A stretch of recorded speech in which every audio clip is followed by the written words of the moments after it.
Guys எல்லோரும் எப்படி இருக்கீங்க? இன்றைக்கி நாங்கள் இந்த புகாரி ரெஸ்டாரண்ட்டுக்கு போயிருந்தோங்க. நைட்டு 1 மணி ஆயிடுச்சு. நைட்டு போகும்போது நாங்கள் அங்கே போன நேரம் எந்த சாப்பாடுமே இல்லை, எல்லாம் முடிஞ்சிருச்சுன்ட்டாங்க. கடைசியாக எங்களுக்கு யாரோ ஆர்டர் பண்ணி வச்சுருந்தது அவங்க வரலன்னு சொல்லிட்டு அதை தான் எங்களுக்கு இன்றைக்கி சாப்பாடு கொடுத்தாங்க. என்ன செய்கிறது, ஏன்னா நாங்கள் போன கடையை பூட்டிட்டு போகிறதுக்கே லேட் ஆயிடுச்சு. அதுவும் போன உடனே வச்சாங்க பாருங்கள் ஒரு ட்விஸ்ட்டு. ஒரு நல்ல சாப்பாடை விட்டுட்டு போயிட்டு ரொட்டி திங்க போகிறாங்க. திருந்த மாட்டாங்க.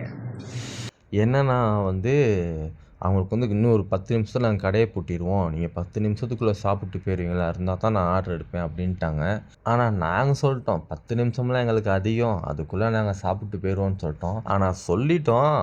ஆனால் சொல்லிவிட்டு பார்த்தா தான் விளங்குது, சோறாக இருக்கட்டும் இல்லை சாப்பாடாக இருக்கட்டும் எல்லாமே அதிகமாக கொண்டு வந்து வச்சுட்டாங்க. 10 நிமிஷத்தில் சாப்பிட்ற சான்ஸே இல்லை. சரின்னு சொல்லிட்டு நமக்காக அவங்களும் கொஞ்சம் நேரம் வெயிட் பண்ணாங்க. ஏன்னா நமக்கு டைம் கிடையாது. 12 மணிக்கு நாங்கள் போகிற நேரம்லாம் நிறைய கடைங்க பூட்டிடுவாங்க 12 மணிக்கு. இங்கே ஏன் பக்கத்தில் ஸ்ரீலங்கா கடையே இருக்குது, அது கூட 12 மணிக்கெலாம் பூட்டிடுவாங்க. அதனால் நமக்கு இந்த நைட்டில் சாப்பிட போகிறது தாங்க ரொம்ப கஷ்டம். சவர்மாவனே சாப்பிட்டுக்கிட்டு இருக்க முடியாதுல்ல. இப்போ நாங்கள் போயிட்டு வரோம். பாய்.